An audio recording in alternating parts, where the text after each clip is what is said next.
Now that all the content is out and you're waiting for a TBC, unless you want to stay in Classic forever of course, you might not know what to do except the weekly raids and you might even get bored. I'll give you some options just for that situation, to keep you busy even though it might seem like there's not really a lot to do.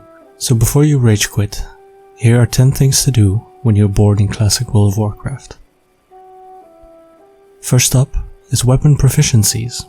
If you haven't already, you can make it a goal to grind all your available weapon proficiencies out. Just like a tabletop game, you have to level these individually to increase their effectiveness. Non-melee classes might forget about this, as they usually have no use or need for it. But if you ever happen to find an upgrade on your main or an alt, it might be nice to have its stats leveled out instead of being totally behind on it. Next up is resource farming. You could farm resources in preparation for TBC, you can farm them, sell them for gold or maybe for alchemy to make potions and so forth. This goes for primary and secondary professions. It gives you a reason to revisit old and new places to farm specific things. You could also farm cloth from humanoids or farm dungeons for specific items or raw profit. Next are profession quests. You can really dive deep in your professions.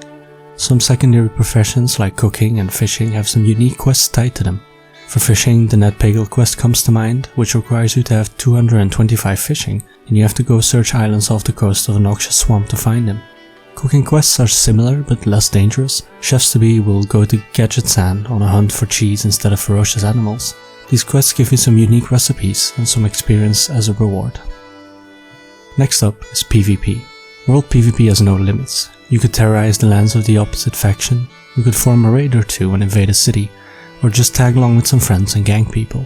This is all on PvP servers, of course. You can invest in ranking in instance PvP, grind your rank for some unique rewards like gear, mounts and other things. Lots to do on the PvP front. Might be worth checking out if you've kinda skipped it until now and don't know what to do with your life. Next up is roleplaying. When hearing about roleplaying or RP, people might think about naked night elves dancing in a little room for some side cash, but to be fair, the roleplay community is very much alive and it goes very deep, especially on RP servers. Creating individual backstories and really playing as if you were the character. It might be a new look on WoW you've never experienced. Really being the character you control with a story, motivation, reason and so forth. It's a lot like playing D&D for example, but then in WoW of course. Next is Transmark Sets. With Transmark not being implemented yet, you could put your own sets together to walk around in when roaming the city or the world. Often these sets, apart from tier sets, won't be any good when mixed and matched together, but it might be a fun thing to do to keep you busy. The downside is that you probably won't be able to do serious activities in them, and they might take up a lot of bank space.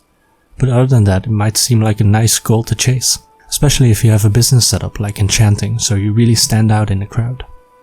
Next is exploring. World of Warcraft is a vast world. All handmade designs are put together in this big world. There are probably a lot of places you've never seen even if you're a veteran player. A cave you've never encountered, a cool spot you've never seen like the big Cthulhu head in Darkshore with a sword in his head, and many more spots. It might be worth it to go out and explore. Although it has no direct benefit, it might be very relaxing to do. Especially if you're into the lore and those kind of things, you can find it incredibly rewarding to run into unexpected things. Next up is fishing. I know we've already covered secondary professions, but fishing is an activity in and of itself. I've heard so often how people used to fish for their dad 16 years ago, or how their child loves to fish for them now. People sitting at beaches, watching a movie, listening to music on the side, really getting relaxed and immersed. It makes fishing a unique experience. Though some might find it incredibly boring or unuseful, it can be profitable. Also, you have to click all the time when fishing, so it keeps you busy for sure. Next is starting a business. You've seen them all. Enchanters, blacksmiths, crafters, gatherers selling their goods, recipes, or even lockpicking your lockboxes. All these people have a little business, offering their speciality in the form of professions.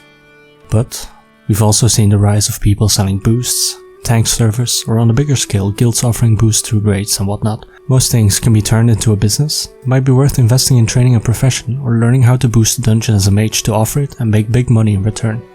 And finally, there is starting your own guild. Most people join a guild, but at the top is one person who started that guild at one point or another. It's a big endeavor, which requires you to recruit, plan, and lead certain things on how the guild runs, how its members should behave, and the raids or PvP you might do. On the positive side, you get to design a tabard, invite your friends in, and really become the home base for many people who feel at home in your guild, with all the people they will get to know. You have to weed out the bad ones and keep maintaining it, but if you're up for the big challenge, it seems like a great thing to do when you're bored. And those are 10 things to do when you're bored in Classic World of Warcraft. Thank you for listening, and I'll see you next time.